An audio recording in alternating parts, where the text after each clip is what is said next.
Hi, welcome to the Average Joe Show. I am Sam. And I'm Amy. And this is our 15th attempt at starting this. It also sounded like you were picking up the phone. Hi, this is the Average Joe Show. Hi, how may I help you? Alongside us is Hayden. Say hello. Hello. Today, we're going to be talking about Pixar movies. Pixar animation. Whew. We talk about our top 3 favorites. Yeah. So, hopefully you enjoy it. Cue intro.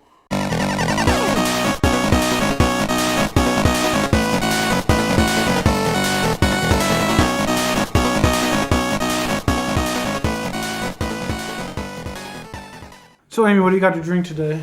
I got the I got... Okay, I have a Mountain Dew Code Red, and Amy has silly clown juice because she can't stop laughing because of her drink, I guess. I just said salt weird. Oh, okay. I got salted caramel, the Java Monster. Nice. Java Monster? No. Lava Monster. Bro. It's a backwards L. Gila Monster. Gila. Gila. Gila. Hayden, what do you got today? Salt water. Do you want to explain what the heck happened? Not particularly, but sure. So what did you originally get? It's smart water infused flavoring, so it's strawberry, blackberry, but I am not a fan of infused things, and for some reason I thought maybe it'd be different, and time again I've proven wrong that infused water sucks, so I put a Propel lemon blackberry punch packet in it. So nice. Where would you put this on a scale of 1 to 10, or for the original smart water? Compared to regular smart water? No, just like just rating on a scale of 1 to 10. Of just The original one is 0. like How is it now? It Yeah. is maybe like an 8. Good. Nice. So it's a Okay, banger drink. Hang on. Take a sip of it.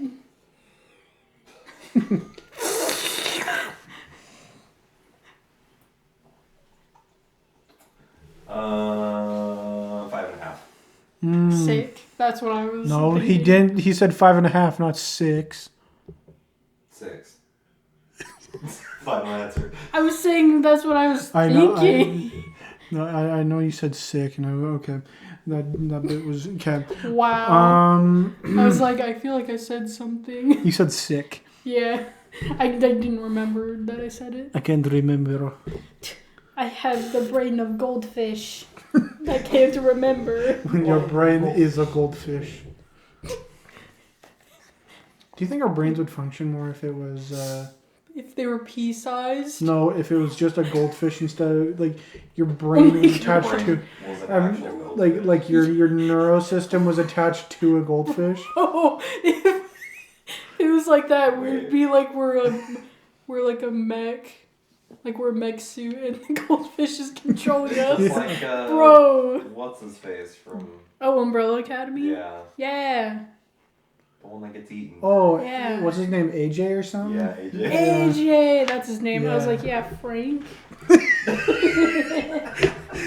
I was thinking more like the what's that one movie where? Or like Minion from Megamind.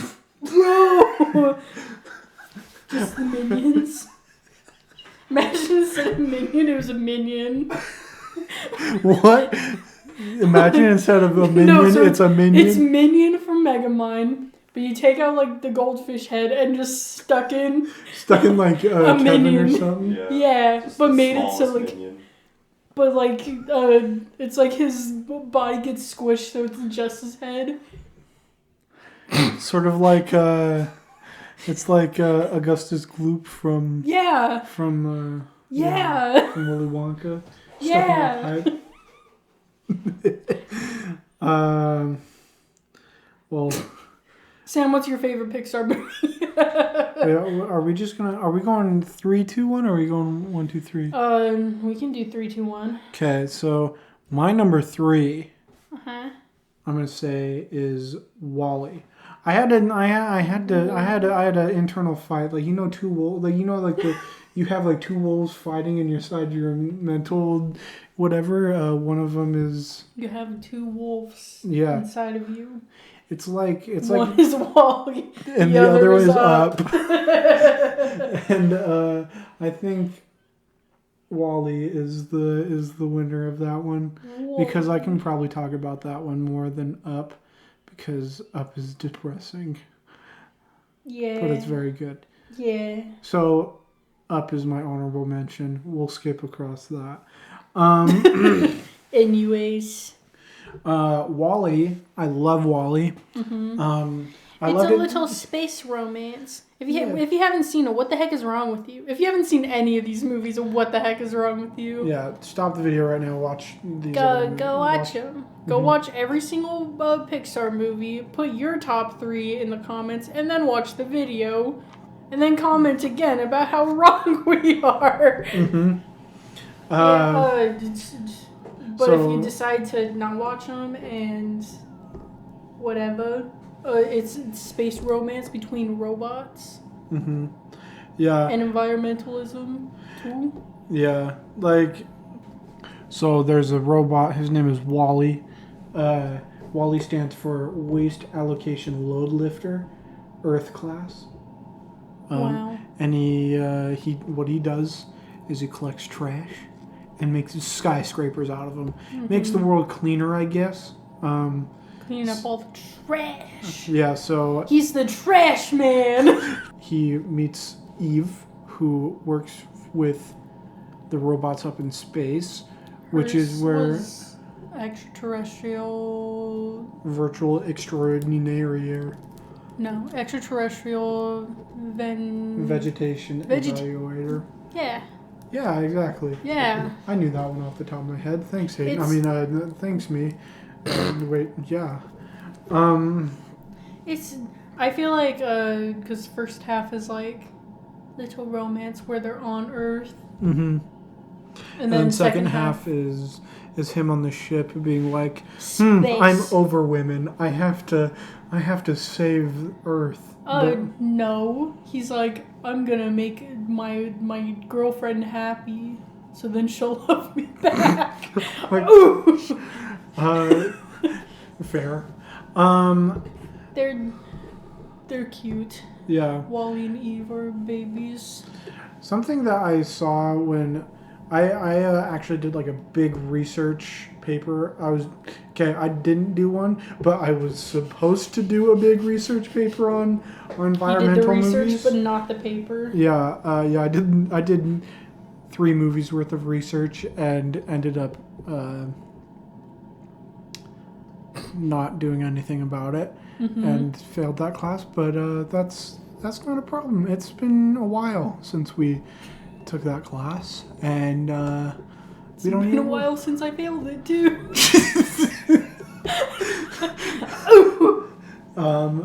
But yeah, this movie, from all like the movie reviews and whatnot that I've listened to, and like all that while I was doing my research, people were like, "Oh yeah, this is a silent film," but like it's supposed to be a silent film, but because the side characters are the only ones who actually talk.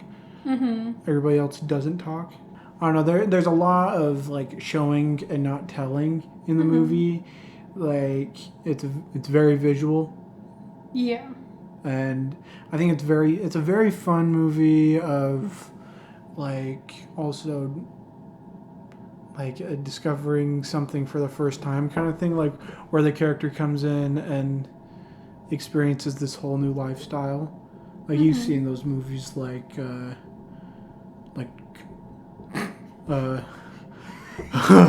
My favorite film genre is main character experiences something new, like Well, like they're it's like an out of world experience. That's like Bro, like Avatar? yeah, exactly like Avatar. Whoa! Like Avatar is a great example of that. Dude, it's just the same movie. Goes to space, gets a girlfriend, Mm-hmm. environmental stuff. Whoa. Mm-hmm. Same movie. Yeah. I swear, I promise they're the same. So like when I was in this environmental writing class, which I thought was just a writing class. I read it as writing topics, and then I hop into class, and my professor's like, "So what's everybody's thoughts on the environment?" And then I'm like, "What in the heck?" So I look at the syllabus, and it says environmental writing topics. I'm like, "This is gonna be so boring." So I Probably didn't. was just a writing class, but then they just had a topic. Well, yeah, it was. So yeah, it was a writing class, but Oh. it was, and there's separate like classes that were like, oh, we're going to talk about this topic and this topic, Oh. and I got roped into the most boring of all He things. missed the most crucial element. It was the next environmental writing. I'll just look at the writing. When I was looking up the class, it was like writing topics, colon, and then it did the dot because it ran out of space to write. Sam, why didn't you read? Oh my gosh. And Sam. yeah. Oh my gosh. So, because I did not, I think writing about the environment, I understand the environment's cool and whatever, but I cannot write 10 pages on something about the environment. I can't write. Was this the same class where you were supposed to write about like a conflict, and then you just wrote about Starro? No. Or was that a different class? That was a different class. That was my okay. first writing class, and I got away with that paper, and so it was fine. We love it. Mm-hmm. But because I didn't want to talk about how picking up trash is a great idea, or like how planting a tree every day will save the universe, I'm like, you know what? I like talking about movies. I'm going to write about environmental movies and see what kind of impact they had on the community. And come to find out, of all the movies that I watched, which was WALL-E, Happy Feet, and Over the Hedge, Bro, my favorite. none of movie. them really had like an environmental impact. And usually these movies don't really have an environmental impact because Happy Feet had a different kind of impact. What are you talking about? She has so many things to talk Yeah. about. Well, it had Religion. Well, no, like aliens. that movie's just bad, and I think we should just talk about that another day. But, alien abduction. Mm-hmm. Mm-hmm. But WALL-E is great. WALL-E is a good movie, and there's some great banger lines, like Manuel. Manuel is a great bit. Manuel is the best character. He is not a good character because he's not a character. He's a manual. Manuel, read the instructions. He's such a good character. Yeah. Look, you get these seeds and you put them in the ground and they sprout up and then they're pizza. Yeah. He's the guy who. This is the captain. The captain. He's the dad from Goldberg's. Yeah. I always want to say John Goodman, but then that's Goodman's totally Sully. not him. Yeah. I know it's not him. But James P. Sullivan. Yeah. Mr. Walton. I mean, yeah. What's his name? Jeff Garlin. Jeff Garlin. Yeah. He's so good. And I love, like just with you saying, like, oh yeah, people, like, characters discovering, like, new things. Like, it's so cool just, like, seeing him getting fascinated with, like, simple earth things, like, with gardening and dancing and music. Mm-hmm. like just like all that stuff. Because then there's the like just the scene where he's like asking his computer just like, oh yeah, define what dance is, and then it's like just like him talking to the computer over like simple things Okay. that they've never experienced before. Don't look at the cast, but did you see did you see who plays the computer? No. Who was it? Give me one good guess. I don't know. It's Sigourney Weaver. Really? Yeah. That's so fun. I know. I love that. Now I want to rewatch the movie. Yeah. And be like, that's Sigourney. Um. Whoa, she's also in Avatar. Dude. But I think there's a lot of great moments in the movie, and like the soundtrack helps a lot. Oh yeah, the Like- music is so good. Like when watching Wally just do like a day's work is pretty fun. That's a fun little montage. Just having him like really concentrating and making himself looking like he's pooping because he's just like, and then he just plops out his cube of trash. Wow. I'm like, I'm like, I don't want to look at Amy while I'm doing this. I'm gonna look straight at Hayden in the eyes while I'm squinting. And then I get to see Hayden's horrified look of, don't look at me, please. Yeah.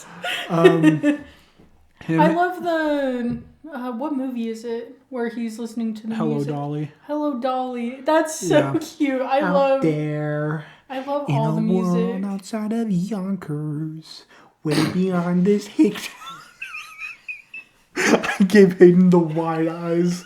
Like, listen, Barnaby. The eyes. The crazy eyes. Out there, full of shine and full of sparkle. So there's... Shut your eyes and listen, Barnaby. Why don't you shut your mouth? Sorry. So there's Put on your Sunday. But there's a video that I found that the channel Insider did. Let me double check. That's not YouTube. Hold on. That's the Instagram. Yeah, I know. Bro, stop. Don't do that to your Mountain Dew. Dude, bottle flip? Yeah, so Insider, they have a 2-part video that's 13 minutes each, like, video. And they go through all the Pixar movies and talk about, like, how they've, like, just improved through each movie. And with this one, they did more, like more camera work stuff. So then it's more, like how a real camera would be. So they had to make, like, a whole new system just to, like, make a camera for the movie. And, like, just making it more, like, realistic and have, like, more dolly shots, if that makes sense. Yeah. Yeah. Yeah, because I'm trying to think of all the movies before. But this one had a more cinematic look to it. And how it, like, moved with the characters more. Instead of it being, like, shot, reverse shot, and all that stuff. Where it's just like, oh, shot of, like, the character. And then, oh, we'll change it to another character. Oh, wide shot where it shows everyone. This one, like, moved, like, had more, like, flow with it. Mm-hmm. But yeah, I think that's the only thing. That's all that they mentioned in the video. But they go through all of the Pixar movies. I'll have to watch that because I want to watch that. Yeah. Send me the link to it. I will. Okay. After the thing. Mm-hmm. But yeah, I have those for all of mine. Oh, cool. So I'll do, if we have similar ones, then I'll say what Okay, they and are. you know which ones I picked. I know. you don't need to, yeah. But I remember watching the movie and like having the same mindset of like watching it again recently for school. I'm like I tried to watch it without like trying to really. I was just trying to look at it and be like, okay, what did I get out of this movie? And then versus seeing like how I should, like what I should get. Like out of it. like you weren't looking at it critically. You're just wanting to look, like, just watch it. Yeah, well, I was trying to watch it and then just be like, okay, what did I learn about this? versus being like, oh, I need to watch this for an environmental class, so I have to notice every single environmental thing. Mm-hmm. Given that I also watched this movie twice when I was working on this, because Really? I watched it once I watched all the movies other than Over the Hedge twice. So I watched. Oh, you're talking about all the Pixar movies. No. I was like, dang, dude. No, I'm talking about this environmental project. Oh, okay. Because I watched Happy Feet twice and Wall-E twice. Happy Feet twice was the hardest thing I've ever done in my life. Oh, Happy Feet. Watching that movie twice in 1 week was horrendous. Bro. Oh my gosh. That sounds terrible. It was. And I love how it's all for nothing, too. Yeah. But I had to watch this stinking penguin movie twice in a week, all for nothing. I had to watch Robin Williams give probably one of the most racist voice acting jobs voice acting performances that he's ever given. Because holy cow. Ooh. Like, looking back, He's like people 5 different penguins too, huh? Yeah, and they're all like Loveless. Loveless. No. Yeah, you couldn't get away with that kind of voice acting. But besides that point. Anyways. Take a shot each time we say anyways. Yeah. But what I got out of it the first time, like, you shouldn't... Okay, yeah, starting out. What you should be getting out of this movie is protect the planet and, like, don't be wasteful and recycle, I guess. And be clean. And don't be dependent on robots, I guess, because that's a terrible idea. Don't be trash. If you catch the drift, ladies. Yeah, you get that, take it to the bank and see what you get from it. I think that's how the saying goes. I've never heard of the saying. Okay. Anyways. But what I got out of it was, don't get fat. Don't sit in a chair for your entire life. That's what I remember as a kid, just being like, I can't sit down ever again. That's what I got out of it, because I'm like, I don't want my bone density to like shrink down and then become humongous. I think it's hilarious how they use like real people in like the clips, like when they were like showing the like the president of BNL. Yeah, and like it's super interesting too, because it's like, yeah, we built these seats that can be for your grandma who can't really walk well. Mm-hmm. And then now everyone's using it. Mm-hmm. And it's just, I love how it's all live action people though. Yeah, and then they like turn into little animated boys. So that's what happens is if you sit in a chair for too long, you become animated. Too bad you won't be an anime boy. You'll just become an animated boy. Mm-hmm. Ooh. Some fun characters that I love is freaking Mo. Oh, the Mo. cleaning robot. He's pretty sick. He's so stinking cute. Mm-hmm. I love Wall-E. He's probably the main, like, there's He's so cute. He's a good guy. The cockroach is pretty cool. The cockroach just like sits and waits for them. Right? Yeah, he gets abandoned by Wall-E because Wall-E's a simp. And he left his homie cockroach behind. Not my wife. My wife. Eve is an e-girl. She's an electronic girl. Bro, no. Wall-E, I understand. Have you seen people that have made art of Eve and Wall-E as like people? No. It's so cute because they make him look like a little working boy that has like grime all over him, and then she's just like a cutie.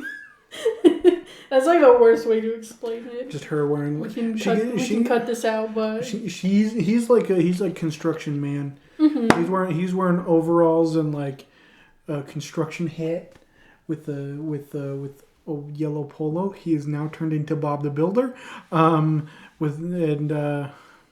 But he also has his headphones in because he likes his music.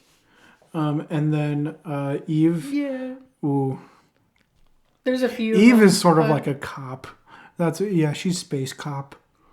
RoboCop. Yeah, RoboCop. Yeah. But yeah, I think we've talked a lot on this movie. I like that one. Mm-hmm. They're so cute. I also wasn't looking at Eve, but that's fine. You're just looking at the little man. Here you go, Hayden. You can look too. Wow. We can cut this out. Mm-hmm. Get a load of this. I don't feel like editing. Get a load of this. Dunk. You can see that circle expand. We'll also stop. Hello. Do you have anything else to say about Wally? Wally's fun, and I think it's a good time. Music's great. Wholesome hours. Mm-hmm. It's a very wholesome movie. Who did the music? Hold on.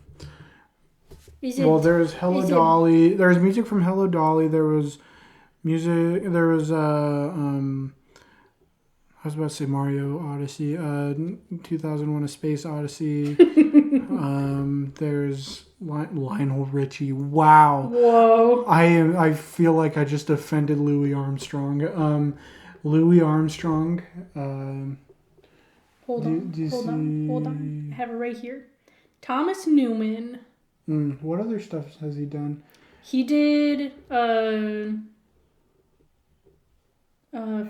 Nemo. Oh, is he just a big... Because that name does sound familiar. Oh, he did Skyfall. Finding Dory. He's one of the 3 people that are like main players. Like main boys that do Pixar movies. Saving Mr. Banks. Like doing Pixar movies, he's one of the few people that like are head of. Yeah, Randy Newman and Michael Giacchino are like big main players, but Thomas Newman is like number 3 in there. But yeah. Sorry, the burp was building up and I'm just like fighting it. You were like intensely looking at me and I was like, please stop. I was like Wally squeezing out one of my farts.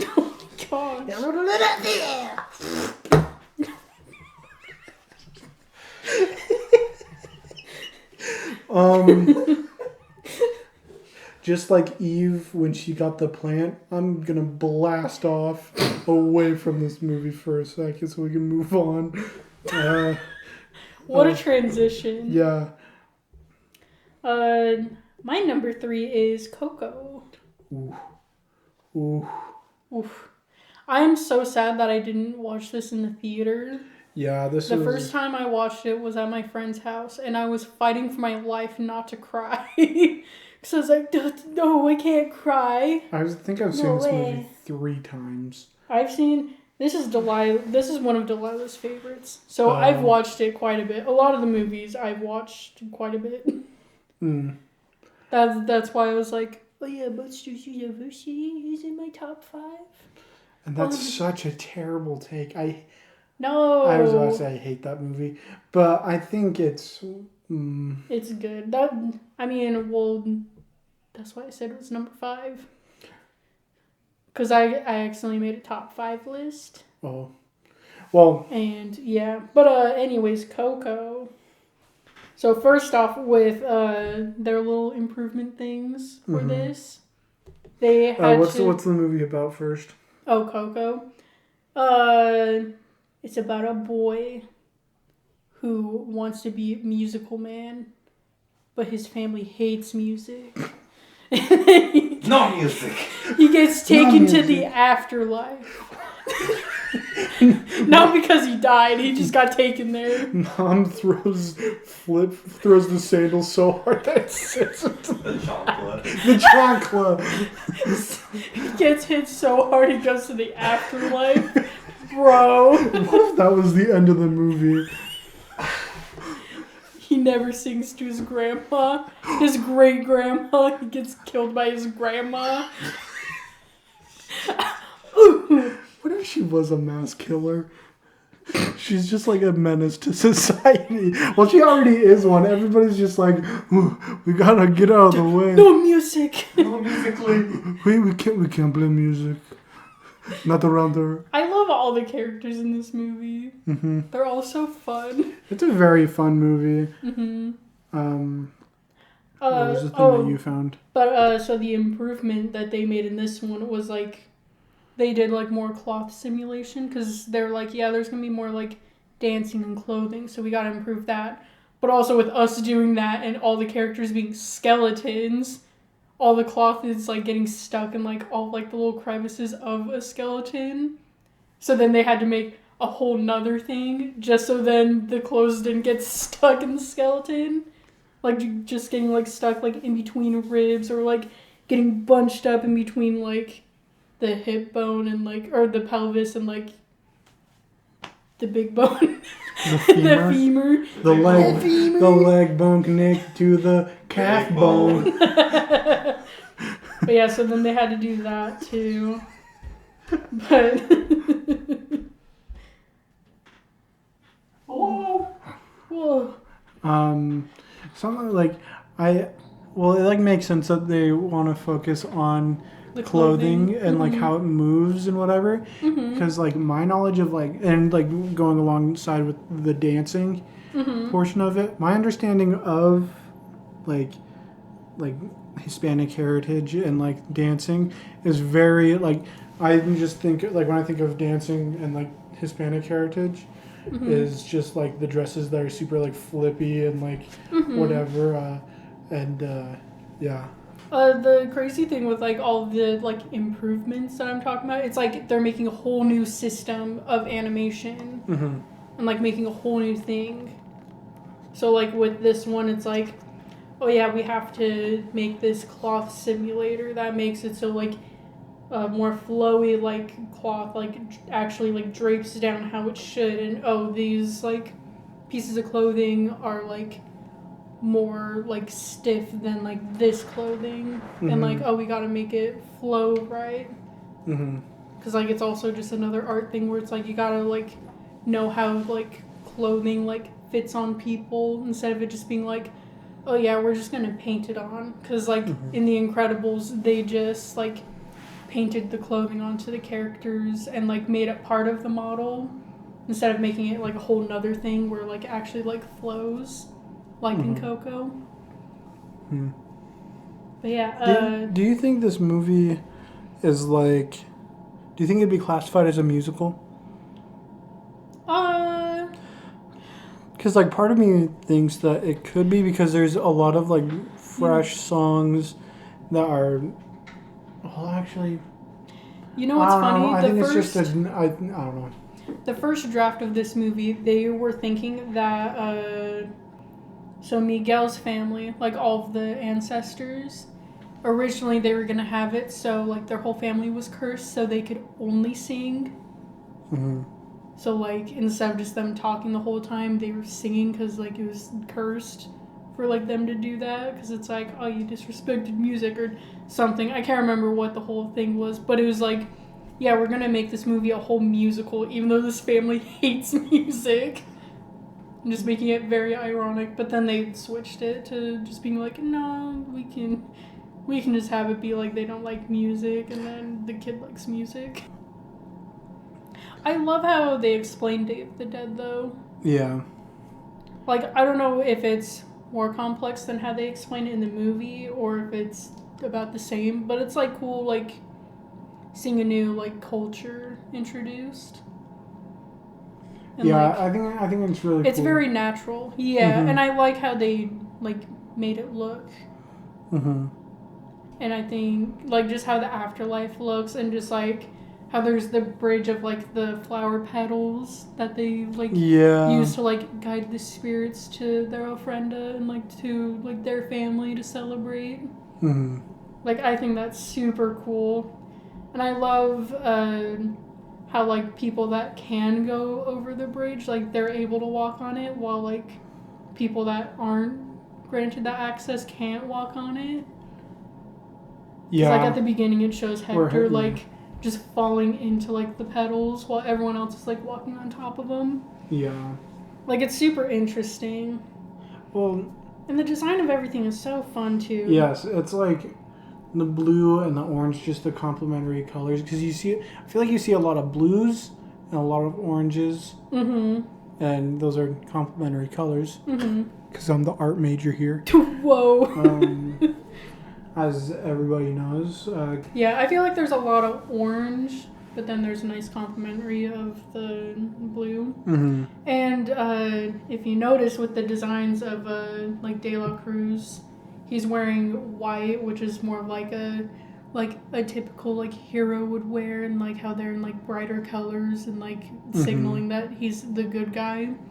While like what's her name? The great great grandma, Mama Imelda, that's her name.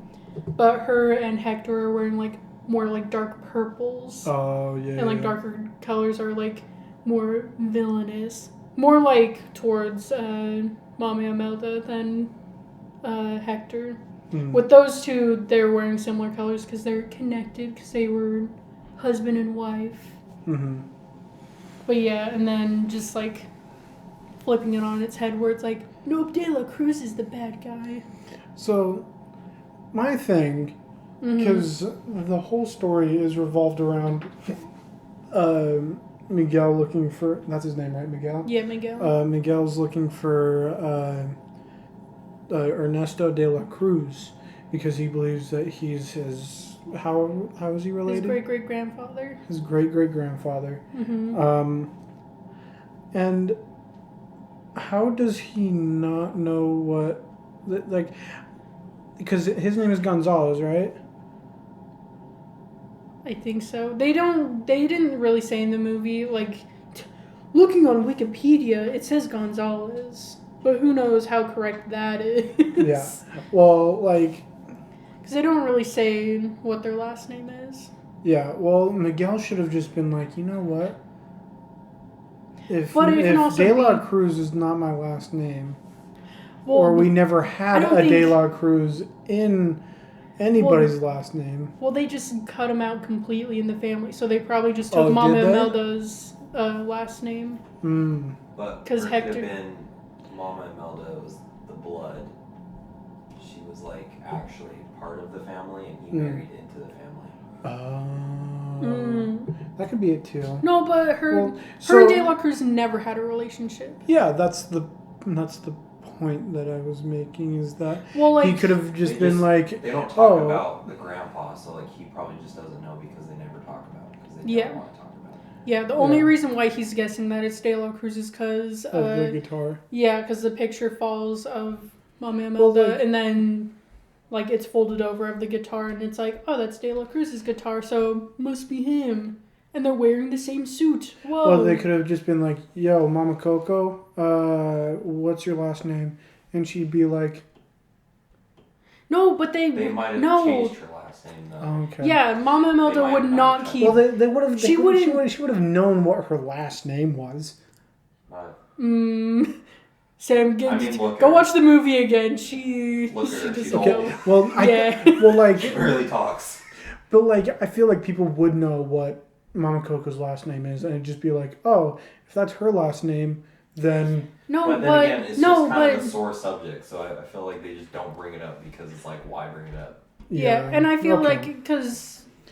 Well, I think it would just be easy to pull out, No, just Mama Imelda was like, well, he left, and now we're going to go back to my last name, and that's it. And I'd imagine Coco was, like, younger when that happened, so it's like, okay, that's my new name now, and then just went with that. Just being like, yeah, that's my last name, even though it was this, but not anymore, baby. But yeah, another like cool thing is with people with so Alzheimer's or dementia that makes you lose memories. Yes. Both of them, okay. But I know, yeah, whichever one. Or even both. But a good way to get people to getting like memories somewhat back, or like remembering stuff, is like through music. So it's cool that like how throughout the movie Coco's just kind of vibing, not really knowing what's happening, and then at the end when Miguel's singing "Remember Me" to her, like what her dad did, she's like, yeah, my dad used to sing that to me when I was little, and like he wrote me a bunch of songs. My papa would sing that to me. The animation on Coco is so wild. Yeah, she looks like a dried up fruit. That's how they look. Yeah, she's all pruny. And she doesn't really move that much either. And I think she just looks even more detailed at the end too. Just to have it impact more. But it's so insane. She's like an orange raisin. Oh my gosh. Wow. Okay, yeah, I think I'm going to take this from you because I think you were about to say it. But the final bit, without fail, I have not gone throughout that final song sequence without crying. I watched it at my neighbor's house. I live in these apartments, and like I live in student housing right now. And bro, I remember. And my neighbors at the time. They are girls, or they were girls at the time, and they're like, "Oh, we should watch a movie tonight," and I'm like, "Okay, let's do it." And they turn on Coco. I'm like, "Oh no, I gotta leave before like the last 5 minutes of the movie, or they're gonna see a disgusting emotional wreck." Sometimes ladies want to see emotion from guys. Yeah, and they don't want hardened criminals that don't feel emotion. Like me. Yeah. I'm a hardened criminal. That feels nothing. Yeah, I feel absolutely nothing. But I remember just sitting on the couch, and like I was sitting on the couch, and they were right next to me, and I just like put my arm up, like I folded one arm down and then had one arm on top. This is everybody can see here what I'm doing, but like listeners, I have my arms sort of like folded, like how you fold your arms. I had one arm folded and the other arm sort of resting on top of that, and covering like my eyes. So I was just like this, and then don't look at me. So like nobody could see me crying, and I tried to stiffen myself so hard so I couldn't move, so they didn't see me like I don't know, like sometimes when you like sniffle too hard, your head like jerks back. I'm so mad because I remember one time we went to your apartment and one of your roommates was watching it, and it was like the end of it. And I remember we walked in like super rowdy, and he was like, "Guys, stop, it's the end of the movie." And then we all just like quieted down and watched it. And I remember I was like getting a little teary, but it was just like whatever. And I remember you being like, "Are you crying?" And I'm like, "No, stop, shut up." I was so mad. I was like, "Sam, don't call me out like that." I called you up because I would be embarrassed if that happened to me. Gosh. But yeah. But yeah, so good. And I love how like in the beginning. But like in the beginning of the movie when Miguel gets like outed at being a musician, and like he like tries to play the guitar, and like what's the grandma's name? Just Abuelita? Yeah, I think it's just Abuelita. But yeah, and she like breaks his guitar, and like Miguel's dad was like, wait, Mom, don't do it, please. But then like at the end, he's like, no, wait, let's just listen. Like, hold on, let's see what happens. Mm-hmm. And it's just nice just seeing the dad being sweet, because also at the end when they break into the room where Miguel and Coco are, and he's like trying to get her to remember. And like at first, me? Yeah, but at first like the dad walks in like, dude, what the heck? What are you doing? And like Miguel just like turns around and is like crying and just hugs his dad, and he's just like, oh no, my boy, I'm sorry. What's wrong? Like he just softens up, and it's just sweet. So, where do you put this dad at?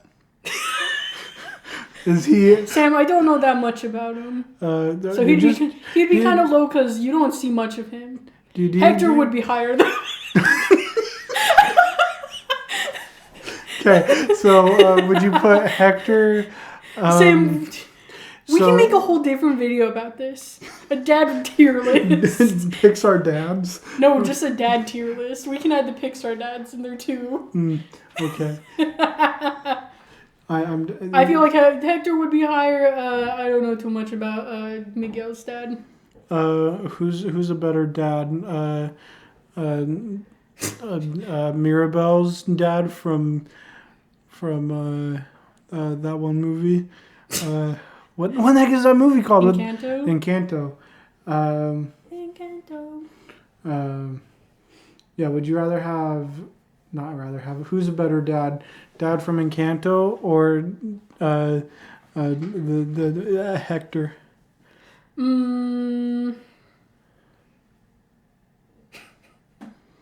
They're both dying in front of you. Which dad are you taking? One of them was just dying of bee stings, but the other one just got poisoned. You can only save one of them. Poisoning. You can only save one of them. He died because of chorizo. It wasn't because of the chorizo. It was food poisoning. I don't know. Hector just seems like a very chill guy and would just be fun to just be around. Because he has like enough dad energy, but then it's just like, oh yeah, he's super cool. I would totally hang out with him. Mirabel's dad is just very, I think his name is Augustine. But he's a very wholesome boy that just gives words of encouragement. So It's not even his dad, though. Hector's his great-great-grandfather. Hector is a father figure of the movie. If it was between Miguel's dad and Augustine, I would choose Augustine because I know him more than Miguel's dad. But between Hector and Augustine, they're like not exactly equal. You know Hector more than Augustine, but I don't know. Probably Augustine. He reminds me of Dad, kinda. Yep. Those bee-stung hands. And Mom has to cook him some good food, and it goes away. No, it's so cute because that's how they met. That's how they fell in love. It's so cute. Yeah, that is how Mom and Dad met. All right, what's your number 2?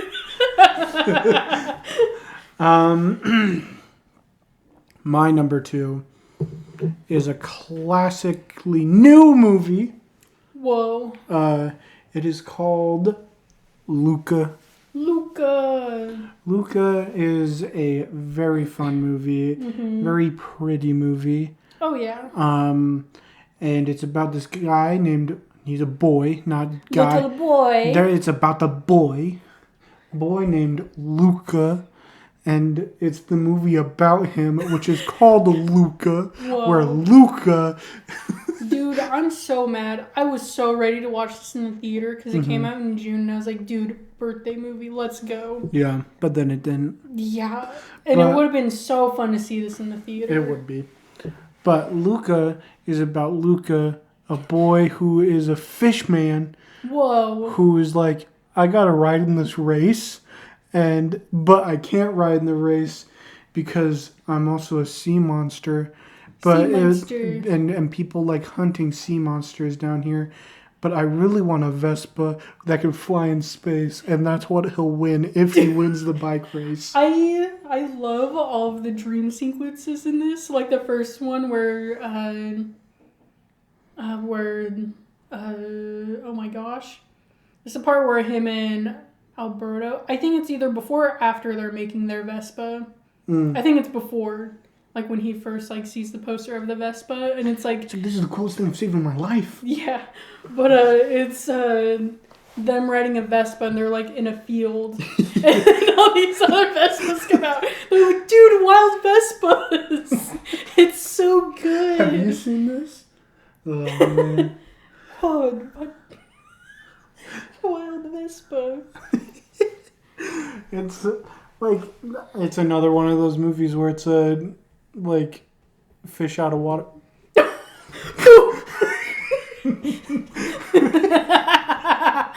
It's a fish out of water movie where Bro, literally.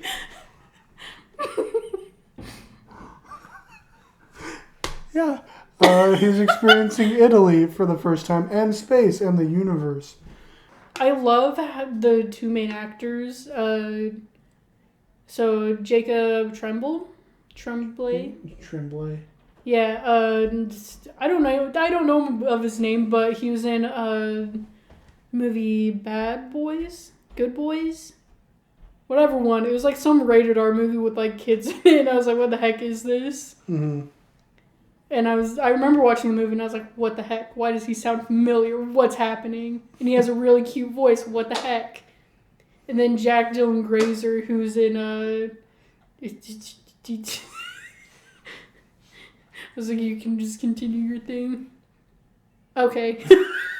But Jack Dylan Grazer is in he's what's his name? He's in Shazam. Yeah, he's in Shazam. I'm trying to think of what his character's name is in it. He's the kid that breaks his arm. Oh, and he's... I keep on wanting to say Stanley, but that's not him. Huh? That's like... Yeah, cause no, Jack that's Dylan him. Grazer... Yeah, that's him. That's the one that's like freaking gazebo. Yeah, the gazebo kid. Yeah, the kid that breaks his arm. Eddie. Yeah, Eddie's not the one that breaks his arm. Freddy. Yeah, it is. Dude. Yeah, he's Eddie Kasprak. But Eddie doesn't break his arm. Yeah, he does. No, Yeah. it's the main character boy. No, it's not. Main character boy breaks his arm. No. And they all sign because his mom is the one that's like, you can't hang out with these kids anymore because they got your arm broken. Wait. Yeah, look, it's him. I don't believe it. As we're looking at a picture right now. He's such a little baby in those movies. It's so cute. But yeah, Just proves you extra wrong. There's a Funko of him with the cat. Gotti. And the inhaler. Dude. But yeah, the little like Pixar improvement for this one, Sam, is this one isn't like mind blowing. Like, oh, they had to make a whole new thing for clothing and whoa. This one's more simple. Of like, they just made like a new thing where, with like them transforming between, like the sea monster to land monster. They wanted to like make it easier so like the animators can see it like in real time of them like transitioning between the two. Because before it would like be like, all right, you got to fully animate it and you have to go through like the effects team just to see what it turns out like. And it's like, cool, I've been waiting for this for 2 weeks and it doesn't even look right. So they just made a whole like new thing just to like see it faster. That's and like cool. see it in like real time.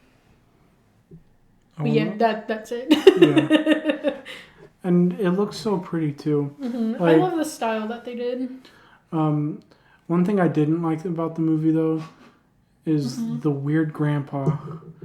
The uncle the uncle. That's voiced by The guy who plays Borat. Yeah. No, it is Borat. He is Borat. No, Borat is a character that the guy plays. Yeah. No. They're two completely different things. You mean Uncle Uggo? Uggo. Yeah. Is that his name? Or, I don't know, Hugo, probably. Oh, Sacha Baron Cohen. Yeah. But yeah, and then the dad's voiced by Jim Gaffigan. Yeah, that's a good one. And the mom's voiced by Mom from what's it called? A lot of things. Yeah. She says she's Mitchell's versus the Machines. Oh yeah. My boy.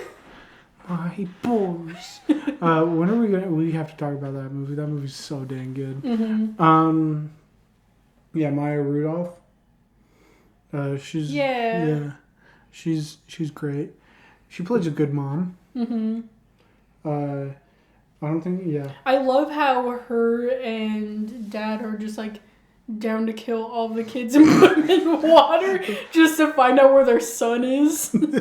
I don't think they realize that they're going to be drowning the kids or just being a menace to society. They know it. Yeah, they're just menaces, and it's so funny. And I love how the mom's like, yeah, look at me. I can do a dolphin impression better than Sharon across the street. Look at me. She's so good. I love the mom in this. She's good mom. Yeah. I like the villain character of the movie. Dude, what's his name? Senor Vespa. I don't care what Hercule. No, I know. I only know him as Senor Vespa. Oh, Senor Vespa. Huh? Senor Vespa. He's so good. Because his friends are like Chito and Chicho and Guido. Yeah. Guido, Chito. Chicho, Guido. Those are fun. That's a fun little like. It's a fun threesome. trio. Yeah. I love the whole idea of the Porto Rosso Cup, where it's like, yeah, you go swimming, and you bike, and you eat a bunch of pasta. It's so good. It really solidifies. It really solidifies what people think Italy is all about. Pasta. Yeah, pasta, swimming, and biking. And Vespas. That's like Vespa is. Bro, that's biking is just Vespa but downgraded. Ugh. I can only think of just like the Iron Man that happens around here, and like just imagining like eating in between whatever one. That sounds awful. Okay, can we actually? Okay, we have to do that for a video. No, no. Where we swim, eat pasta, then bike. No. I feel like that'd be fun. No. Okay, I'm gonna host this. It'll be the average Joe Show Porto Rosso. The cup. average Joe Show cup. Yeah. Cup. I would just be like Julia and just become Spulia. Puking up each time. I love like the idea that like all the different like thought processes of what Alberto has of the world and what it actually is. Like, yeah, like how is it the sun or the moon that's like it's the stars that are just big fish. Yeah, stars are fishes, and then you can take your Vespa anywhere. Like literally anywhere, like you can fly away with your Vespa. Mm-hmm. Have a telescope that shoots lightning. Yeah, I forgot about the telescope that shoots lightning. Silencio Bruno, that's a great idea. We don't talk about Bruno. You shut your mouth. That was Disney being like, we don't like Luca. This is our hate song against Luca. No, it's our hate song against Bruno. Oh wait, never mind. It's the sequel to Silencio Bruno. It's We Don't Talk About Bruno. Wow. Yeah, now I get it. Wow. Anyway. But I just like the Alberto character. He's very fun. Mm-hmm. And he like is a know-it-all, but he actually knows nothing. Yeah. And then I love how he gains a dad. Mm-hmm.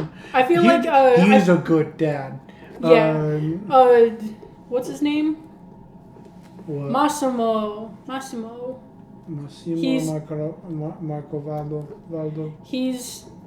He's high up on the dad tier list. Not really Lorenzo. Do you think if he had two arms, he'd be higher up on the list? No, he'd be just the same.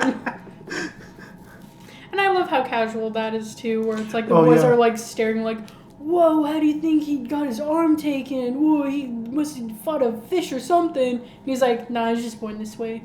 And that's it. And everyone's like, oh, cool. And that's just it. Yeah.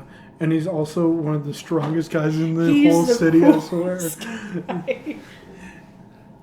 Because everybody, like, I don't know, everybody just doesn't, like, care. Like, they forget about the sea monsters because... He's like, that's my kids. These are my boys. My boys.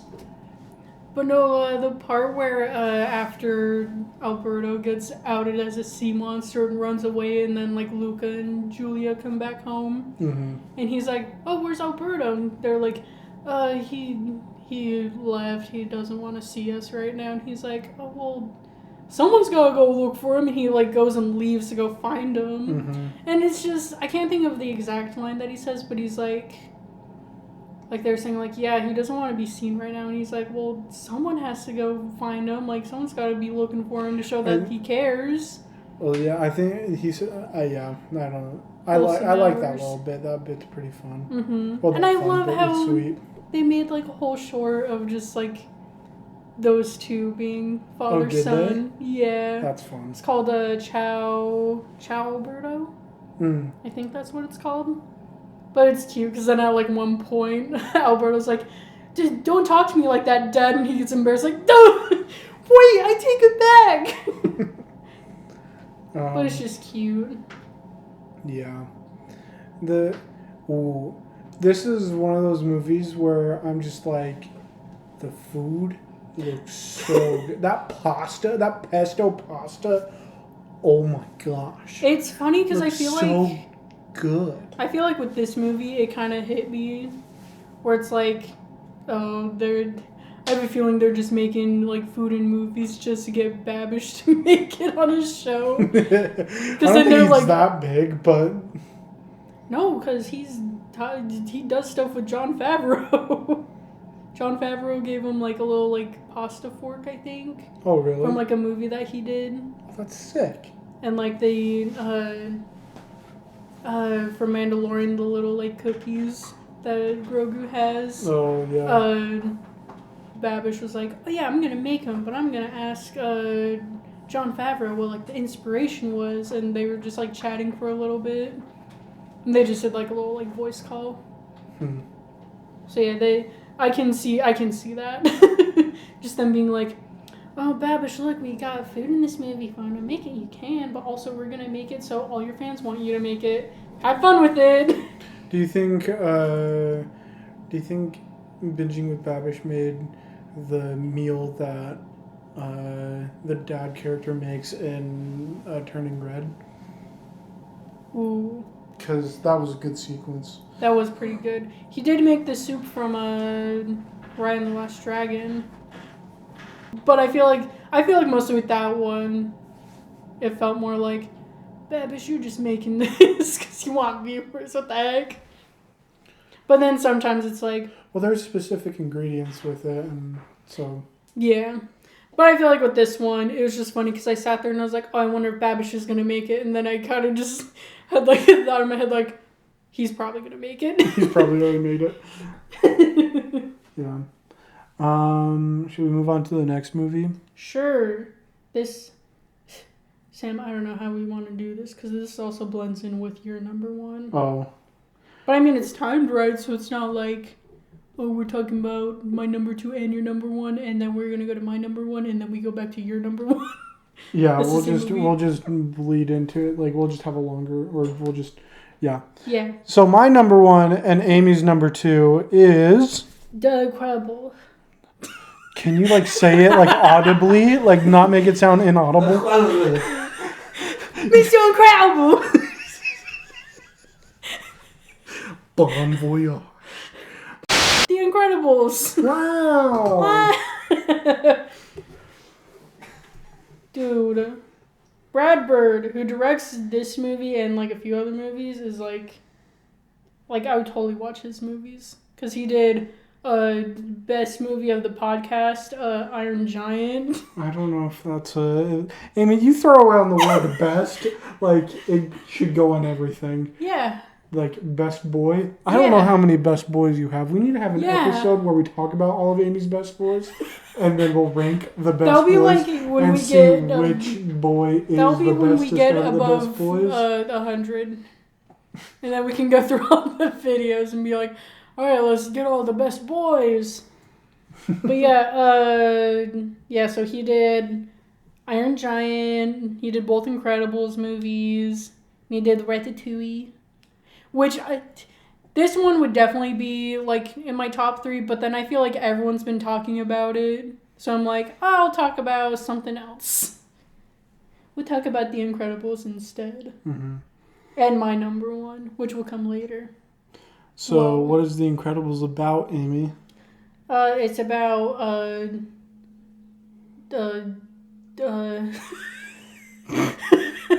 was like, where do I start? It's about Mr. Incredible, who's a superhero with, I was gonna say superpowers, with super strength, and he falls in love with Elastigirl, who's a girl that's made of elastic, and fall in love, but also now superheroes are illegal, all because of Mr. Incredible. Because he saved a guy from committing suicide. No, you prevented my death. Yeah. I saved your life. No, you prevented my death. Whoa. That's a line from the movie. And Yeah. I think that's absolutely wild. This movie's very adult, which is one thing about Brad Bird movies that, like, he makes them so it's like an adult movie first. Like, he writes it like an adult movie, and then just adds, like, good kid stuff if he can or if he wants to. Yeah, he has adult writer. Movies, but adds childish charm to it. Yeah. Yeah, because this movie has, very good, I think. Yeah, that's how every movie should be. And he has, like, a whole thing where he talks about how, like, animation shouldn't be, like, a genre of movie. Because it's, like, animation, like, can also be, like, a sci-fi or a horror movie or, like, a family movie or a drama. Mm-hmm. So I feel like all of, like, the movies that I listed, like The Incredibles, both of them, Ratatouille, actually, I don't know about Incredibles 2, but, like, with Iron Giant, Ratatouille, and the first Incredibles, it's more of a drama than, like, a family movie. Mm-hmm. This one's more of, like, an action drama, I feel like. Mm-hmm. But anyways, superheroes are illegal, and Dad wants to get back into the game of being a superhero because he hates it. he likes saving the people, but not through insurances. Yeah. But yeah, the little improvement that they made in this one was they made like for the rigs of like the characters. Rigs is kind of like the skeleton of the characters and just like stuff, but they had to make rigs of like muscles, cause like in all the other movies, which are like Toy Story was like the example that Insider did, where it's like, yeah, with Buzz you can see that it's just a ball, like just a ball joint, like a regular toy. And then Woody's just like, oh, it's just a sewn-on piece of fabric for, like, his shoulder. Mm-hmm. While with this one, they had to make, like, a whole muscle system. So it's, like, them, like, folding up, like, your shoulder. It's not, like, going into you. Like, it's not folding in because there's a whole, like, array of muscle in your body. Mm-hmm. Because this was the first Pixar movie with human characters. Like, as, like, the main front runners? Mm-hmm. Yeah, so they had to make a whole muscle system. It's where they got the humans right, baby. Oh, yeah, for the most part. Some of the background characters look like... Dude. They look like Meet the Robinsons. Not in a good way. Like, what's Tony Reininger? Disgusting. Yeah. He's disgusting in this movie. He's a gross-looking human being. All of the background characters look disgusting. Well, if he's like secondary character. Well, actually, no, he's like fourth. If he's supposed to be boy toy energy, he is not looking that good. Yeah, but I also feel like with I was gonna say the human world, but just like the regular just regular people outlook, everything's just so gray and washed out. Yeah, he's so ugly. What the heck? Yeah, that hairline is disgusting. But I feel like everything's so washed out, but then with all the superhero stuff, it's like super colorful. Okay, Hayden pulled up like a Google Images, One of the pictures is three separate pictures, three depictions of Tony Reidinger. One is the first movie, the second movie, and then the Lego video game of The Incredibles. They all look the exact same. No. I know. The first two look ugly compared to the Lego one. Why is the Lego version of Tony Reidinger Lego actually version like just the looks... hottest looking one of the two? Do you see those pecs on him? Sam, he looks like a generic Lego boy. Yeah, he looks pretty hot for a Lego boy. I mean, of the I Lego hate it boy here. spectrum, he's best looking one. Sam Emmett looks better than him, and he's the most generic Lego out there. From Lego Movie. No. Yes. I think yeah. No, I think Tony Reidinger's better looking than the what did you say, Emmett? Yeah. Yeah. Good Cop, Bad Cop is the hottest looking Lego character though. Yeah. Would you like a cup of water? Oh yeah. Too bad.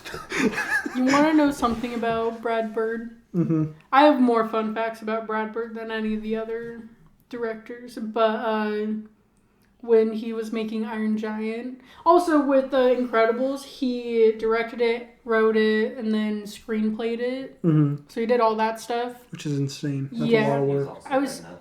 Yeah, I was gonna. He's Edna? Yeah, he voices Edna.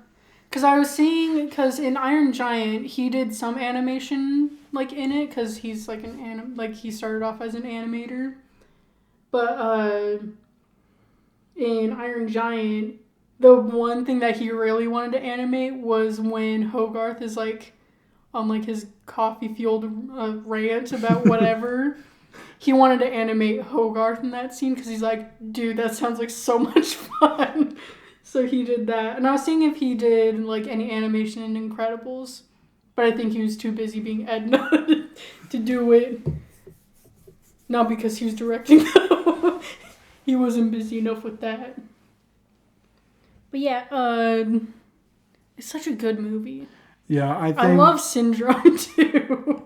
I need like a big BS, but people give... What's his line? What does the S stand for? Sitter. You know, babysitter. I couldn't walk around with a big BS, though, because, you know, anyways.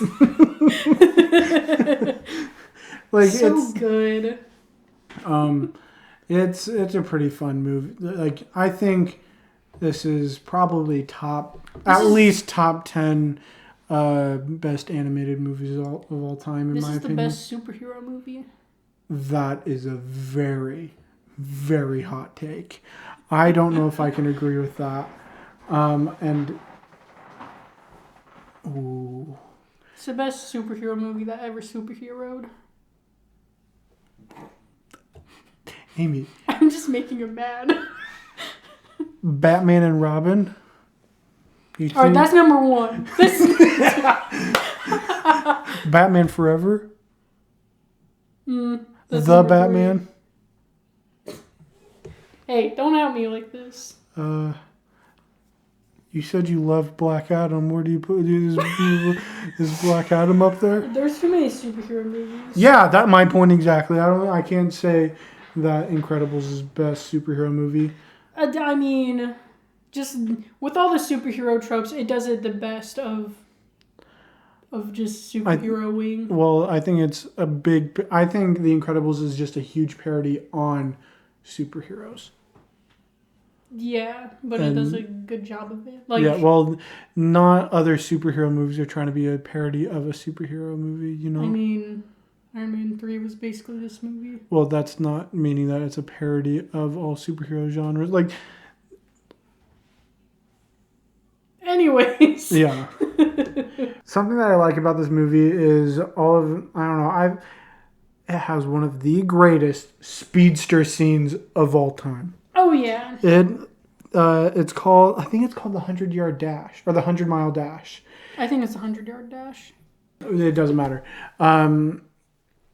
But that part where Dash, the son who has super speed, is, if you probably couldn't tell, if a kid named Dash in a superhero movie, what his powers are, it'd be more than likely be Dash. I mean, more than likely be a speedster character, but I think it has such a fun like action sequence, and you like. I feel like I'm on my toes the whole time because you're like, "Ooh, is he gonna get caught?" They're for sure not gonna kill him because he's a child. Well, it's like Nando's whole thing of just saying like, yeah, this is the best like speedster thing, and it's not like because I feel like everything now is like slow motion. Yeah, it's the Quicksilver scene from X-Men Days of Future Past. Yeah. Find time in a bottle. Anyways, like the closest Thanks. thing that we like get to like 100-yard dash, I feel like just with like modern like superhero movies is probably like the very split second in the Snyder Cut where it's like Flash running around like the civilians and they just see like flashes of him. Whoa, the Flash, seeing him in Flash, but no, just like Wow. but you know the scene that I'm talking about where it's like Yeah. I was But, like, thinking that's, more like, the along the lines closest of thing. I feel like I haven't I'm seen. gonna put this out there. Eternals. Seen that movie? I can't remember. It has a pretty good speedster sequence. I think that has a better speedster scene than it's when speed demon woman Makari. yeah when she is taken on Icarus. I can't remember what happens though. I think it's just super sick because it's not like slowed down and whatnot. It's just super quick and like I don't know. I think it's just sick. The music I think makes all the scenes so well. Michael Giacchino, baby. Yeah, He's so good.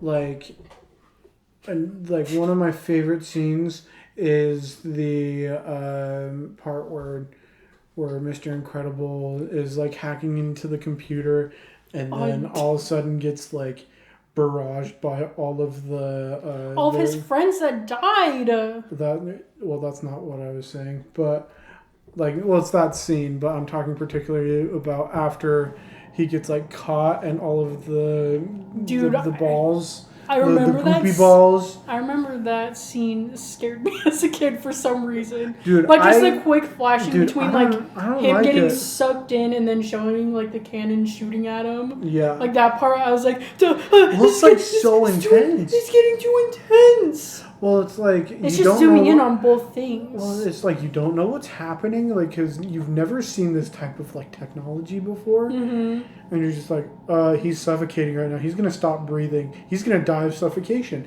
And I think this is one of those, like, I think that scene, opened up something within me that's like I have fear of claustrophobia. I have claustrophobia. I don't like being stuck in small spaces. So bad. Yeah, I remember that part scaring me, and I remember I'd have to like walk out of the room because I'm like, this is getting too intense. I don't like it. I gotta leave.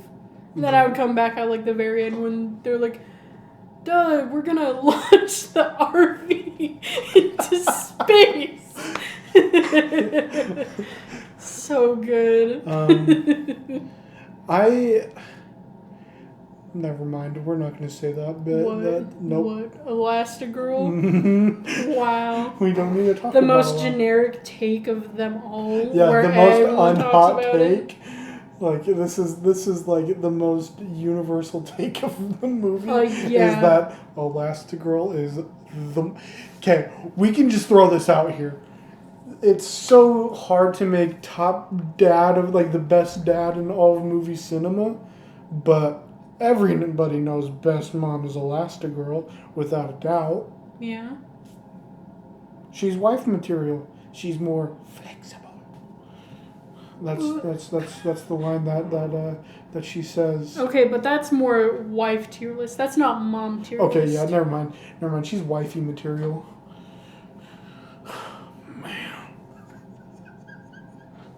Okay, Amy doesn't like that. I don't like this either. I don't either. Okay. Yeah. I was gonna be like, yeah, I don't like it either. When it started off with me not liking it. So here's my thought process on something. Can you explain to me how a super strong man and flexible woman make Speedster an invisible woman? Well, and the monstrosity that Jack is? You want to know something funny? I was also gonna bring this up, but it's not really a theory. It's just what Brad Bird was talking about with designing the characters. Mm-hmm.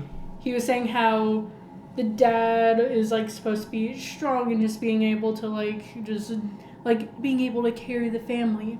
And then the mom needs to be flexible to be able to take care of everything too. So you need to be flexible and just being able to just stretch yourself around to help everyone. The Violet, who's a teenager that is just going through teenage stuff, who wants to be just invisible to everyone and shield out everybody. Oh yeah, my gosh! And then just like me when I was in middle school, I was edgelord, and also called Violet. Wow. And then Dash is just rambunctious little kid that just has high energy all the time, and it sucks. And then with Jack, it's more you don't know what the heck is. You don't know what's going on with this kid. So it's a baby. What is it? You don't know what he's capable of and what he's gonna become. So he's just a wild card. I didn't ever think of this, but also how something I saw too that I thought was worth mentioning is that the original colors of Elastigirl and Mr. Incredible's costume was blue and red, and then their first child was Violet, which is blue and red. Yeah. I thought it was because she came out with a purple shield around her. Yeah, wow, that's pretty good. Oh, dude. That was a big reason, but yeah. There's another thing too, I guess. Good thing that Elastigirl can stretch, because that would be terrible to give birth to just big ball. Imagine giving birth to just an actual watermelon. Giving birth to a child is insane, but giving birth to a watermelon.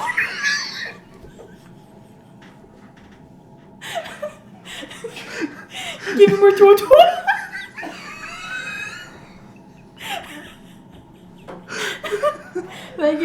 It's the same vibes of not to be racist or anything. That one gives same energy as that. No, I'm not trying to be offensive. No, just you being imagine giving birth to a boy. That's the kind of vibe that I'm getting. Oh my god. That's so good. Imagine giving birth to a watermelon, fellas. Also, I love how Wallace Shawn, he's inconceivable. Oh, from the movie. What's the movie called? Princess Bride. But him in this movie, where he's just this super jerky, I was gonna say principal, this super jerky boss, and then compared to him in Toy Story, who's Rex, where Rex is just the sweetheart that's don't let it be a dinosaur, it's gonna eat me. It's funny seeing just the difference between those two. I love... We're supposed to be able to be our people! Wow. That man is getting mugged out there. Well, let's hope that he's covered. So scummy. He's so good. Come back in. Close the door. I hate how his name is Dashel. Dashel Robert Parr. Yeah. Dashel Robert Parr. Why the heck are you naming your son Dashel? Don't worry about it. What even is going to be their superhero names? Because I feel Dash would have been good, but oops, that's my real name. Can't use it. Oops. Well, that's the thing. It's a. Why can I never think of what it's called? when I want to say it. Yeah. The Alter ego. no, that's the it's reverse psychology. Your mom just named you after Dash the superhero. Yeah. How lame. Or your name is Dashel. That'd be so dumb because if You're not even that fast. well, if the superhero's name is Dash, it's like obviously it's not the guy named Dashel because that's a little too on the nose. But in all reality, Sam, they probably look the same too. nah, dude, he wears a mask. That just covers like his eyebrows and his jaw. Not his jaw, his like cheekbones. You know Clark Kent. You know Superman. Clark Kent. You know Clark Kent. You know, there's some pretty good side characters in this movie. We have Kari. Kari's a great character. Kari is so good. We also have Frozen's sort of more of the main, not main character, but like he's. I feel like Kari's probably like a C tier character. Yeah. Like in the lineup. And then Lucius is more B. yeah, Frozone is B tier, like B character. Mm-hmm. But you have Buddy, who's probably he has to be A character because he's main villain. Yeah. Then can... we have the what's his name, the Underminer. Behold the Underminer. Mr. Krabs. The Underminer. I want all the money in all the world. But the best C character is Bon Voyage. Mm-hmm. I wish that instead of having the Underminer return in the second movie, they should have Bon Voyage return. No, Sam. Bon Voyage went to France and was in Ratatouille. Oh. He was the mime in the background. Wait, do you think Ratatouille took place after Incredibles? I think it takes place during the time where they became family. What was that line? I do not understand. No. It's when they become the family. I'm like, who becomes the family? Yeah. When Bob and Helen got married and just got family. Oh, so this Just during that point, like from the time where superheroes became illegal to present. This is what I think happened. Bon Voyage. He got intimidated by the Underminer was like, I can't do this is what I think happened. Ratatouille is a prequel to Ratatouille came out is based before The Incredibles because Bon Voyage he fled to the U.S. because France was taken over by rats, and these guys like, I got to say Bon Voyage to these rats. And they could have made a rat superhero in the second Incredibles that's from France. They missed out on it. Yeah. Wow. But Bon Voyage is preparing himself to go back to France to nuke the rats. I am here to claim back France. The Black Plague isn't happening again. He's like, Vive la France. We're having... Is Vive la France actually mixing two different... I don't know. You know the French Revolution that happened in Les Miserables and in actual history? But mostly Les Miserables.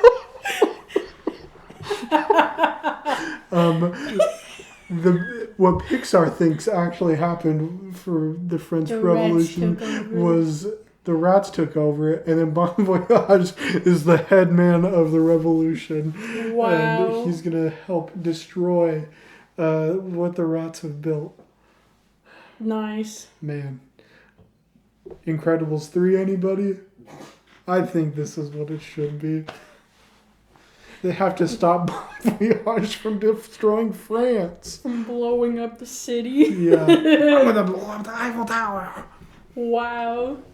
But yeah, movie's great. I think we've talked a lot about it, and we should move to your number one. My number one movie? Yeah, what's your number one movie? It is Soul. Wow. Wow. That's probably one I should have watched. Because Bro, I watched it once and I haven't gotten back to it. this one hits me hard. This movie is about a guy named Joe, who's voiced by Jamie Foxx. Joe Mama. And he's like wanting to become a musician. And he like works at a school and he gets the gig of a lifetime with what's her name? Dorothea Williams. And he's like, dude, I'm gonna get with the best jazz musician. And it's gonna be like, my life is peaking right now. And then he dies. Just from falling in the sewers. Yeah. He stunk so bad that he died. Ooh! But, yeah, so the whole movie's just basically about, like, what your life purpose is and, like, that kind of stuff. Because, just the whole thing of, like, with 22, they're trying to get her to, like, find her purpose. And she's just not finding it. And the whole thing was, like, the whole, like, purpose isn't, like, purpose of, like, playing piano or, like, doing specific things. It was just, like, being able to live life. Mm-hmm.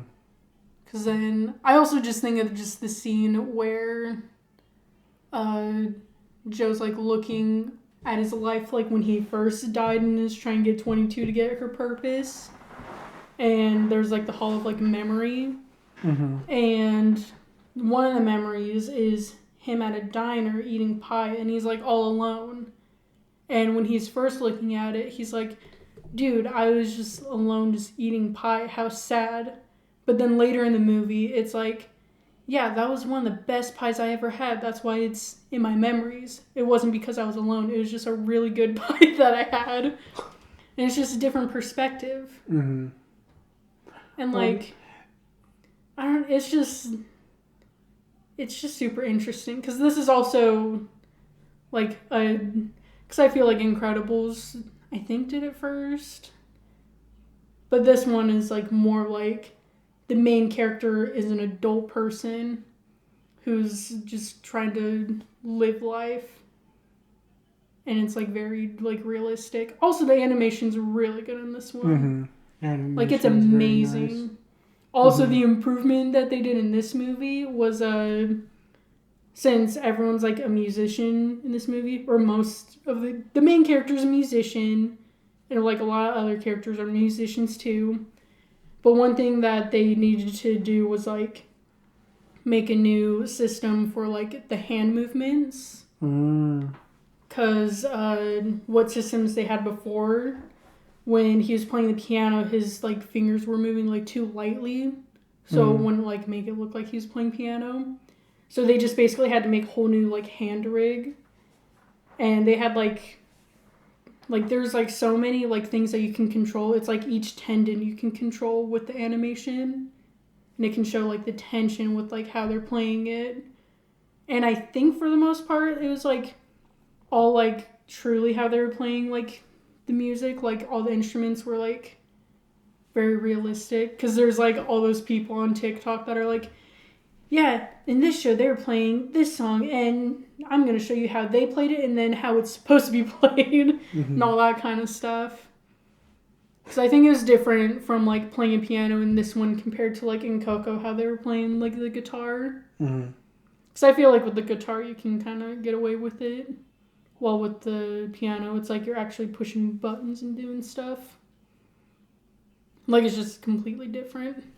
But yeah, that's what they did in this one. Piano players would be rolling around. Like, all of the dead piano players would be rolling in their graves right now hearing this. I'm because sorry. They're, like, pressing the button. They're called keys, Amy. Yeah. They'd be like, oh, they can't believe you called them a gun. What is it, a computer? It ain't no button. Anyways. But yeah, this one, like, I don't know. It's just real good. And, like, even though it's, like, more based on, like, music and just, like, doing that kind of thing, I feel like it can go with anyone. Like, especially in, like, the zone area. Mm-hmm. How there's the people that were in the zone, and then there were people that were, like, on the ground that were, like, they either, like, lost their, like, purpose or, like, they, like, got too sucked into a purpose. Because there's the whole, like, part where it's like, oh yeah, we're gonna get this guy out of here and get him back to doing what he loves. And then it shows him, like, in, like, the real world, and he's, like, working at a job, and he's like, what am I doing? And just him just swiping the whole table, being like, yeah, I'm out of here. I'm gonna do what I want. Mm-hmm. I'm gonna be free. Mm-hmm. Something that I thought was interesting, like, in the movie is, like, I don't know, like, it's something that I like about the movie is the reflection of life and, like, how that, like seeing how people's, like, different perspectives, like, going back to you saying, or you're saying, like, people, like, look at, like, for Joe's character, he looks like his life is just leading up to this one moment and is getting that one gig, that gig of a lifetime, and then you sort of get to that point, and then what? You've accomplished your thing. Now what? And because doesn't he go back and then he experiences that moment, and then he's just like, well, now what? Yeah, because and a cool like line that Dorothea says is like after the gig, like Joe's like, all right, well, what next? And she's like, well, we just gotta wait for like the next gig. Like it's not like all planned out. And like something that she says is like, yeah, there was once a story of how there's a fish who is like, it's like, all right, I gotta get out of this lake. I want to get to the ocean. And then another fish is like, this is the ocean. And just showing like it's not like super crazy. Like this shouldn't be like your peak thing. Like you shouldn't be worrying about this one thing. You should just live your life. Well, like it makes me think of when I was in like growing up. Like I'm young. I know I'm young. But, like, when I was younger, like, in school, I would just be like, oh, my life is leading up to graduation. And I got to graduation, and I'm like, well, now what? Yeah. And I got to that point where I'm like, well, I've accomplished everything that I feel like I've accomplished what I have been trying to accomplish, like, my whole life. And then you're just like, well, now what? What am I supposed to do now? And then, and I don't know. It just feels like now I had like this big old reset on life, being like, well, I've done everything that I have sort of planned on doing. And do I go to school? Do I try to pursue a career? What do I try to do? And a lot of people are like that. Like they'll graduate high school, and then all of a sudden they're like, well, next thing is college, because I need to get to college so I can graduate from college so I can get this job. And then once you graduate college, you're like, well, how do I get to this job? I don't know how. And they stress about like all that's happening in their life where they don't see these little things. And that's like the point of 22 is seeing the little things. Like, isn't one of the things that she sees is like crinkling, like leaves crunching on the ground, and she thinks it's like the most amazing thing? Or am I thinking of something else? I'm just thinking of all the stuff that she was like, yeah, my purpose could be like walking, or like I'm just thinking of like that little montage where it's after he plays with Dorothea, and like he finds all the stuff in his pockets that 22 got and just starts playing the piano. But it's just her doing whatever. Like she's like on one of those like grates in New York that like have air flowing up, and she like lies down in it and is just like having the time of her life. Probably And reeks. She don't care, but it's cool because it's like while she's just talking about like, yeah, my purpose can be walking, or I can do this and this and this, and Joe's just like, well, that's just regular old living. Like just the focus of like, that's just how life is, and like it's just the small stuff. Well, while he's focusing on all the big stuff. And that brings up a wild point, like not a wild point, but it brings up an interesting point of like, I don't know, like, so when I served my mission for the church, there was a lot of days where we didn't see what could be recorded as success. Like, we didn't go out and meet new people. We didn't hand out Book of Mormons, or we didn't schedule any, like, we weren't able to schedule something with someone. And it would get very depressing on those days because we're like, well, we didn't accomplish anything that day. And then one of my missionary companions was like, you need to look at look for the miracles throughout each day. I'm like, well, what would be defining as a miracle? And a miracle could be, being able to talk to somebody that you've never met before, or, man, your car working and you're able to drive around wherever you need to go, or, oh man, there's a sale on this food when we're in the grocery store. This is sick. That's a miracle. And like, they're all like just these little things that you see, and I don't know, if you just see everything in life as not just a normal thing, just being like, oh, this is a blessing in my life, you'll like have a more positive experience in your life, because like, I think the majority of your day, you'll remember the bad stuff that happened. Like, I will remember today that I woke up later than I wanted to. I will also remember that when I played pickleball with my dad and my sister and brother-in-law, I lost a majority of those games, and I will remember those losses over the one time I won today. And I think that's really what, I don't know, I guess that interesting, that's my takeaway from this movie, is just like, don't live for those big moments. Live with like the small parts in your life. Live treat for your the little things as like, treat your little things the same way that you treat your big things. Yeah, because those big things will come and go, as all things do. And it's like, there's the part where he goes and gets a haircut and he's talking to the I remember the scene. This barber, was good. which was so fun, because a whole nother thing was the director or writers or someone like in like the production team, they're saying like, yeah, I want to get like black culture into this movie, because also, crazy enough, this is the first like black like main character in a Pixar movie, which that's insane because it just came out 2 years ago. But they're saying like, yeah, like one of like a cultural thing that every like black person goes through is just going to like a barbershop for them and getting like this experience. So they're like, yeah, we want something like that in it.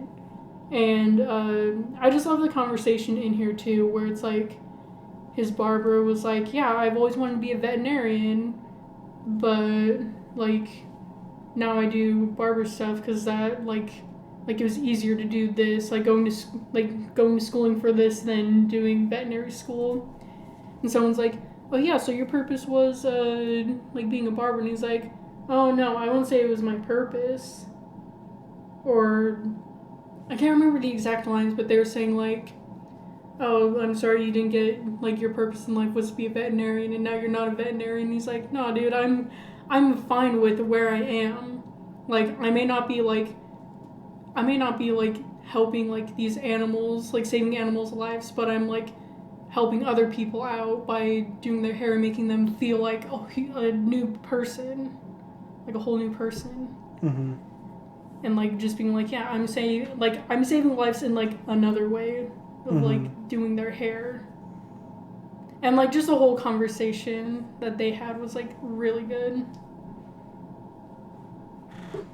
Yeah, I remember really liking that scene, and I want to go back and watch that. I want to go back and watch this movie, because the problem with this movie coming out when it did, I was also way pumped for this other movie that came out that was really big, called Wonder Woman 1984.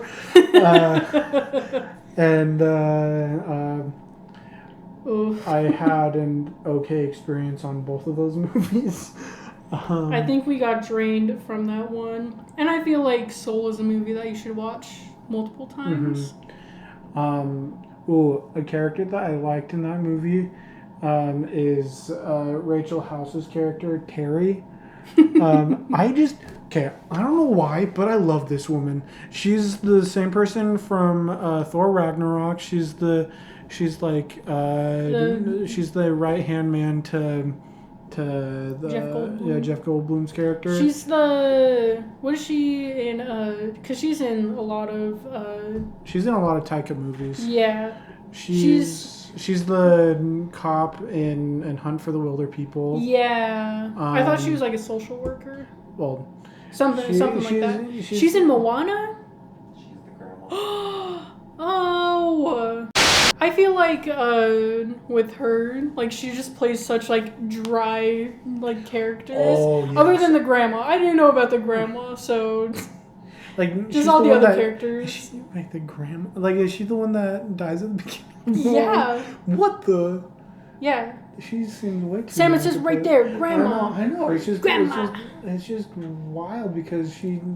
I know. Because she's a younger. Like, how old is she? It doesn't matter. She seems like she's in her 40s. Seems like she's not grandma age. Yeah, she seems like she shouldn't be grandma age. Yeah. I love her so much.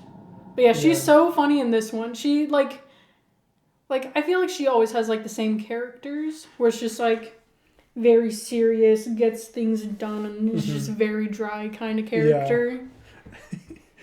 I just love how she's, like, she's part of the Great Before. I forgot that's what it's called. Okay, the design of just, like, the afterlife, too, is super cool. Like, when Joe's, like, going and, like, dying. And just, like... It was sick when he died. No. Like, when he's, like, falling, and, like, it goes to, like, where it's, like, all black and white, and then, like, just, like, that look. It's super cool. And I love how pastel everything is. Yeah, the escalator to heaven. But yeah, I like how all the other, like, workers in the Great Before have the same voice other than Terry. And they're all named Jerry other than her. I forgot about that. It's so good. Wait, is Graham Norton's character the guy who's the sign spinner? Yeah, Moonwind. Yeah. So funny. Yeah. But, I don't know, like, I need to watch this movie again. It's pretty good from my memory. Yeah. So, is Dez the... Is he the barber? Yes. Because Curly's one of the band members. Yeah, he's the drummer who was like... he played Questlove. Questlove played Questlove. Like, he just played himself. Because Questlove's a drummer. I guess. He's the guy from Jimmy Fallon. Oh, he is? He's Jimmy Fallon. Oh! He's from The Roots! Dude! But yeah, he's the one where he brought Joe in because he's like, yeah, you were my teacher in school and I only went to school because of your class. Because you gave me that. Also, like, it's so cool because, like, if we're going to go with the whole purpose thing, Joe's purpose is, like, teaching people. Even though, like, the whole thing of, like, yeah, I want to play, like, music and like be a musician. I don't want to be a teacher and have these rowdy middle schoolers who don't care. Don't want to do that for the rest of my life. Yeah. When it's like, oh no, some people like do, like, you inspire people, like with Curly and the trombonist. Like the girl? Yeah, one of his students. And I love the conversation of when she goes to him and like she's supposed to have a class. Mm-hmm. And she's like, yeah, I quit. And I love how 22, who's Joe, that is his whole weird dynamic, but 22's like being like, okay, well then I'll just take this, and then the student's like, oh no, wait, let me actually play something for you, and we can see what you think. And it's just cool because then after 22's like, yeah, you're really, like, you love this, like, why quit? You should keep going. And then after she leaves and like 22 goes and talks to Joe and is like, why would she want to quit if she is like super passionate about it? Like, that makes no sense. You humans are idiots. Mm-hmm. Why are you like quitting at something that you love? But it's just like, that conversation was really good. Mm-hmm. That I don't know word for word for. Mm-hmm. But that was a really good conversation between that. And it's a whole nother like fish out of water kind of thing where it's like just more like with Wally being like rediscovering like the little things. Mm-hmm. Like just like, oh yeah, like this day where I thought it was super lonely, it was actually just me eating a really good pie. And like, oh, what the heck is dance? That seems super interesting. Oh, gardening? That's cool. Just like all that kind of stuff. Mm-hmm. Like, it's just making like the simple things like more extraordinary. Mm-hmm. And it's super nice. I feel like it gives people like just refueling them with life, where it's like not like just some boring thing where it's like, all right, graduated from school, okay, gotta go to college, graduated college, now I gotta get a job, now I gotta work this job just be able to retire, Mm-hmm. and oh, gotta do whatever, wait till I die, that kind of stuff. It's like there's more to life than just like getting to all those things. Yeah, it's like Skyrim. You may just go from checkpoint to checkpoint, but you're also interacting with all the random people throughout the city, saying, "Oh, did somebody steal your sweet roll?" Wow. And fighting little enemies. And getting pissed at Nazim being like, get to the Sky District often? Didn't think so. Yeah, like life is just a whole like choose your own adventure kind of thing. Mm-hmm. And like it shouldn't matter like what you do and you don't do. Like you're free to do whatever you want and just do what makes you happy. Mm-hmm. Yeah. But yeah. That's our top 3 list of the Pixar movies. Yeah. I'm sure at a later date we can do like all of the movies ranked, but right now I'm like, nope. Yeah. Did this all in a week and don't feel like it. We could sort of do like what Top Gear does, and like we have like this big old long list, and we put like we have this big board. Just making a tier list. And then like what they do is they test a car out, and they're like, "Ooh, I like this car. I'm gonna put this ranked right here." And then they test another car, and they're like, I like it more than this car, so we're going to put it above here. And as time goes on, you adjust, like, the list of, like, where it is. Like, so just a tier list? Yeah. But, like, wow. but tier lists are different from ranking. Tier list is, like, you can bunch up a whole bunch of things into one tier.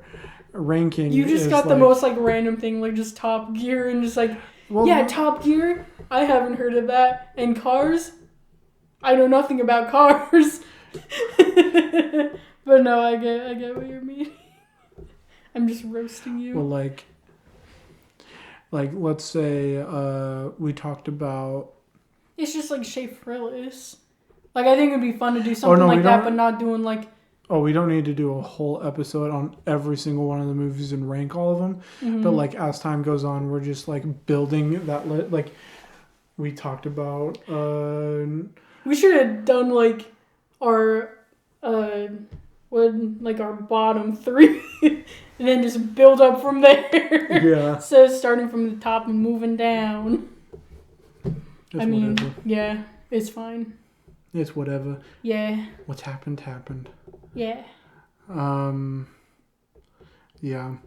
But let us know what you guys think of your top. Like, let us know what your favorite Pixar movie is, or give us your top 3, top 5, or just rank all of them. Or tell us how bad our opinions are, I guess. Yeah. You're still wrong either way. Yeah. Your opinion ain't mine, and that's all that matters. The only thing that matters to me is my opinion, not yours. Well, thanks for listening to this episode. If you liked this, you should go check out our other stuff.